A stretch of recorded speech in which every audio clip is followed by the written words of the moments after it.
Bonjour à tous. Solange, Oui. j'ai un petit secret. C'est reparti pour un deuxième bébé. C'est pas vrai, Mais félicitations, c'est une super nouvelle. Merci. Et tu sais déjà si c'est une fille ou un garçon? Je sais déjà, mais tout le monde ne sait pas. Et alors? Je crois que je vais faire un gâteau pour annoncer le sexe du bébé.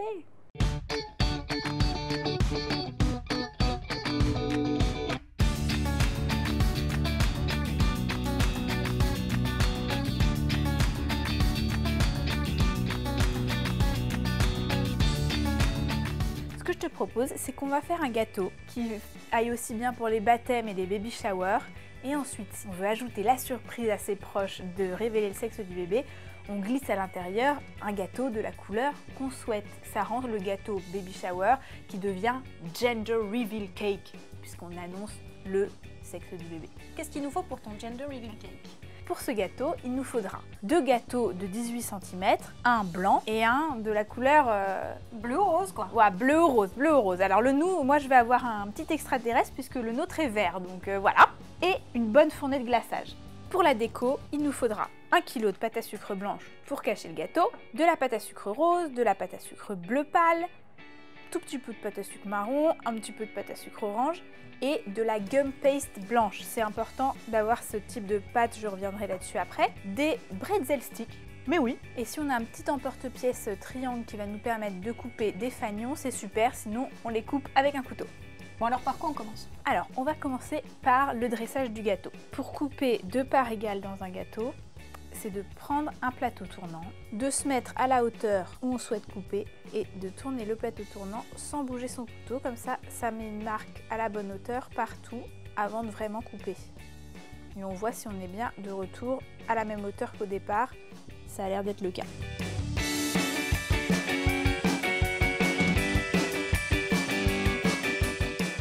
On va utiliser une petite plaque à gâteau, mais ça peut être un peu de papier cuisson si on veut le mettre directement sur un plat de service. On va la poser sur le plateau tournant et pour éviter que ça glisse, j'ai humidifié un petit papier absorbant que je vais poser juste en dessous. Donc là normalement c'est un petit peu plus stable. On va un tout petit peu donner un petit coup au glaçage, c'est toujours pas mal de lui redonner un petit coup avant de l'utiliser. Je vais mettre une petite noix de glaçage sur la plaque pour faire adhérer notre gâteau. Et on va commencer à alterner les couches, à toi l'honneur. Donc, une couche de couleur, une couche blanche, une couche de couleur, une couche blanche. Il faut finir par la couche blanche, c'est important parce qu'on va mettre de la pâte à sucre blanche dessus, donc vraiment pas que ça se voit.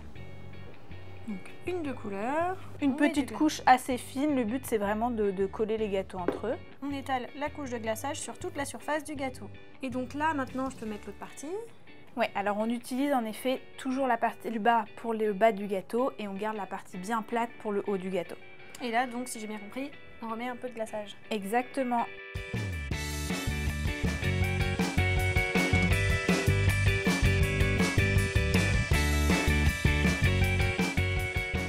Et ensuite, on va recouvrir tout le gâteau d'une couche fine de glaçage qui va nous servir de base avant de mettre la pâte à sucre. Alors, j'y vais franchement, j'ai pris une grande spatule parce qu'on a un gâteau très haut. Et là, c'est la même technique, on plaque bien? Exactement. L'idée, c'est de mettre beaucoup de glaçage au départ, quitte à lisser après. Mais ça permet, si vous avez des différences de niveau entre les gâteaux, de venir vraiment bien lisser tout ça. Et une fois qu'on a bien recouvert le gâteau de glaçage, c'est là qu'on peut venir lisser. Donc, il faut avoir une spatule assez haute et on se met à peu près parallèle au gâteau avec la spatule un peu inclinée et on tourne le gâteau.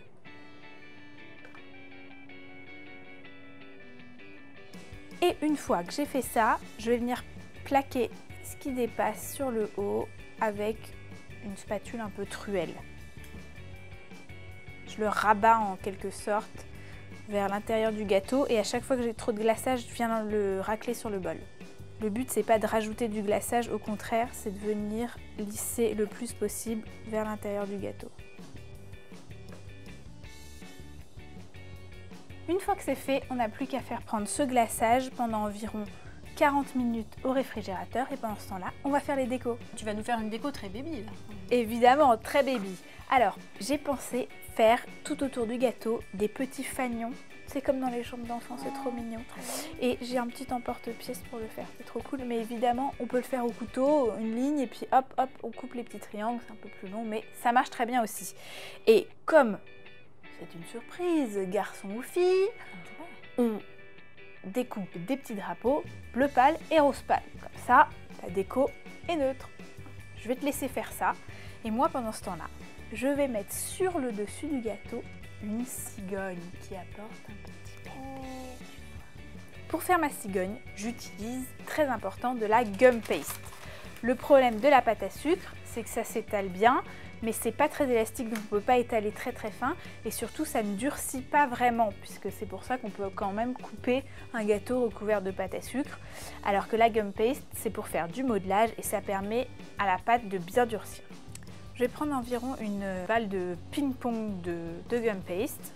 Pas trop parce que sinon après ça fait un corps lourd à supporter. Je vais prélever dessus une petite bille qui deviendra la tête de la cigogne. Ensuite, je prends le reste de ma balle et je vais venir modeler le corps de la cigogne. Je commence un peu par une genre de quenelle que je vais venir allonger vers le haut pour faire son cou. Une fois que j'ai fait le long cou de la cigogne, je vais un petit peu tricher avec un cure-dent qui va venir supporter un petit peu le poids de la tête et que je glisse juste dans le cou. Hop, et je laisse un petit peu dépasser pour pouvoir ensuite mettre la tête. Quand j'ai mon corps comme ça, je vais venir allonger derrière pour faire la queue. Je vais reprendre un petit peu de pâte.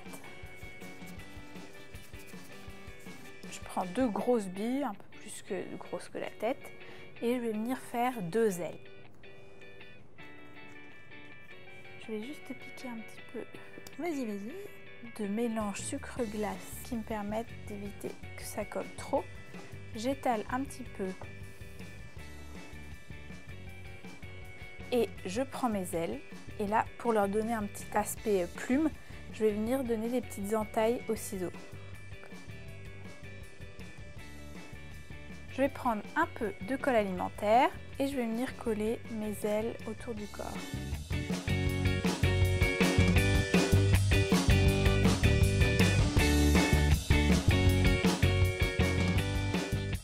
Je vais prendre une petite pointe et je vais venir faire un petit cône exactement dans la tête.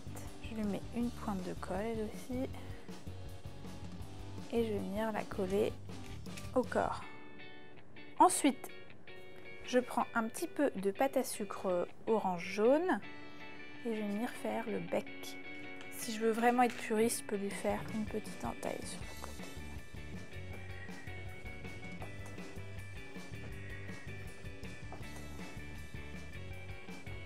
Et je vais venir le coller au milieu du visage. Hop.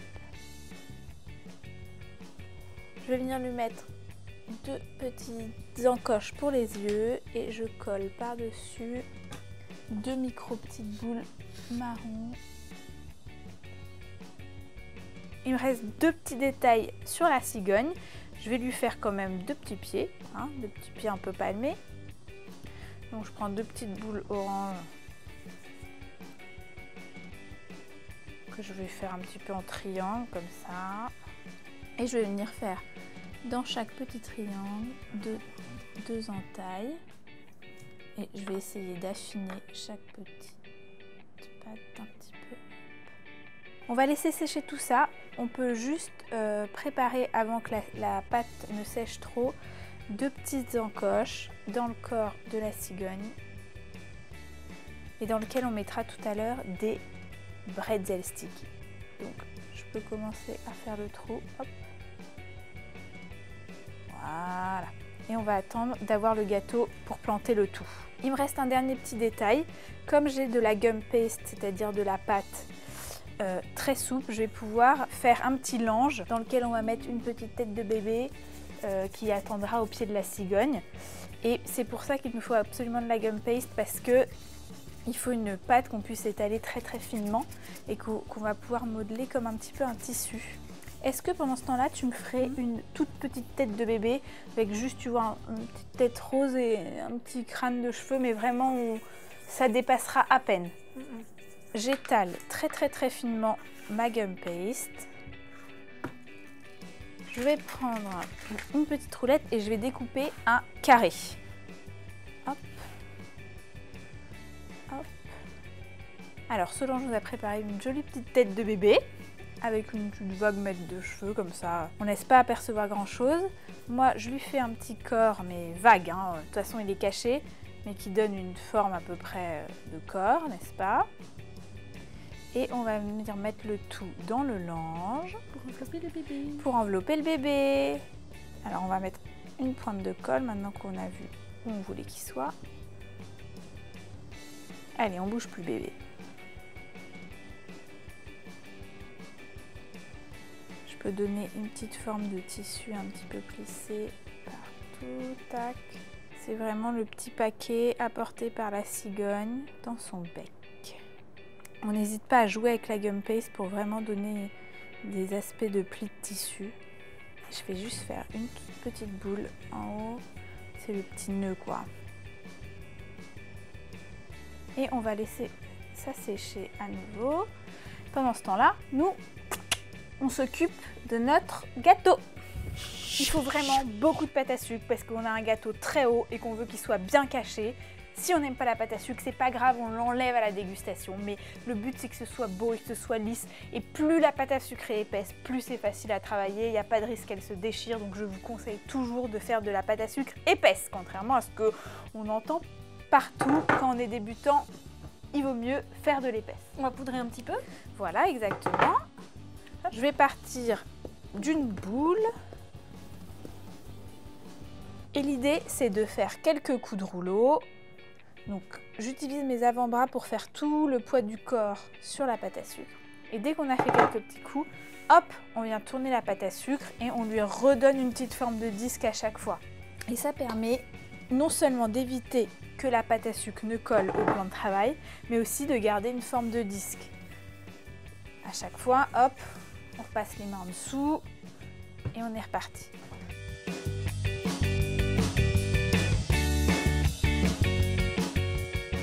Si j'aperçois des petites bulles d'air, je prends une aiguille. Je ne sais pas si on voit à l'écran, mais il y a des petites bulles qui se forment. Je les perce et je viens les lisser avec le doigt et elles auront disparu. Quand on veut voir si on a fait un disque assez grand, on prend un mètre ruban ou un morceau de ficelle, à vrai dire ça marche aussi. Et on va mesurer la hauteur du gâteau, sa largeur, puis sa deuxième hauteur. Hop. Et là, il me faut à peu près ça. Donc là, je vois qu'il me manque 1 cm de part et d'autre pour avoir vraiment tout le gâteau couvert. Donc je vais me redonner un petit coup et on va être bon.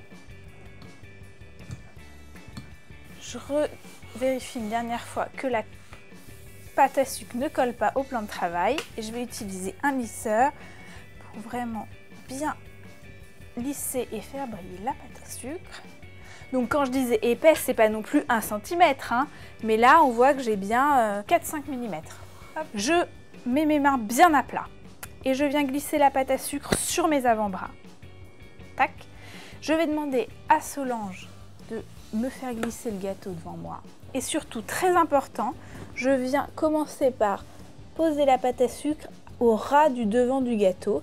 Et comme ça, je n'ai plus qu'à faire tomber le reste derrière, en espérant que ce soit à peu près centré, c'est bon. Je vais donner un petit coup de rouleau au-dessus. Et ensuite, je manie la pâte à sucre un peu comme du tissu. Et je vais venir la plaquer contre le gâteau. Je tourne bien le gâteau assez régulièrement. Je la décolle un petit peu pour enlever les plis. Hop. Et je la plaque contre le gâteau en la faisant descendre. Une fois qu'elle est bien descendue, je viens la plaquer en la relevant vers le haut. Ça évite que ça se déchire sur le bord.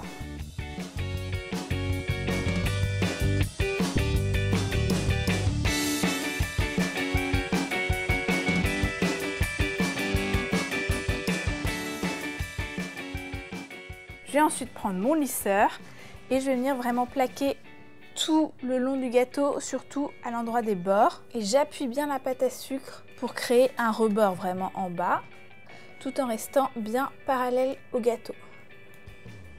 Si on a bien fait cette étape, on voit que la pâte à sucre devrait limite se déchirer d'elle-même à l'endroit où je suis passée avec mon lisseur.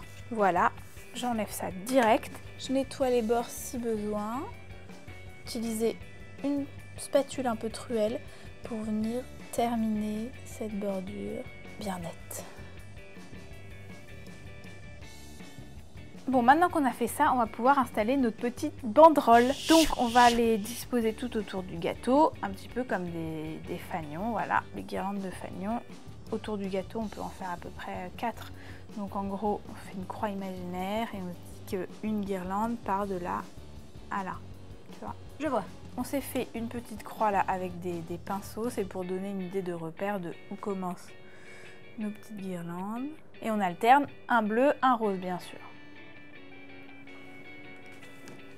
Quand on arrive à une jonction de banderoles, on va venir prendre le drapeau suivant. On lui met aussi une petite pointe de colle, un petit peu au-dessus. Et on va venir repartir un peu comme ça. Et on le fait se chevaucher légèrement.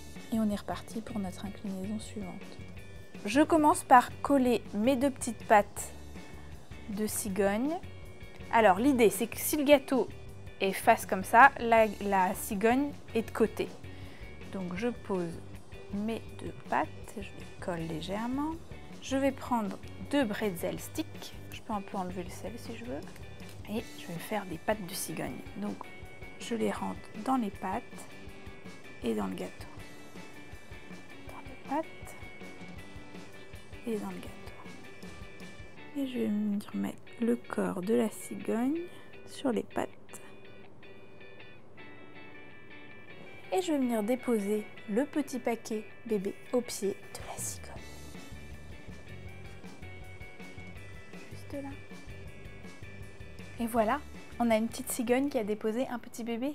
Est-ce que ce sera un garçon ou une fille? Vous avez aimé notre recette? Vous voulez savoir si c'est une fille ou un garçon? Partagez la vidéo! Et surtout, abonnez-vous à notre chaîne.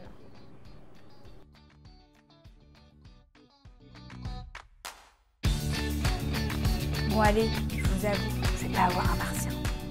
Je vais avoir un petit garçon.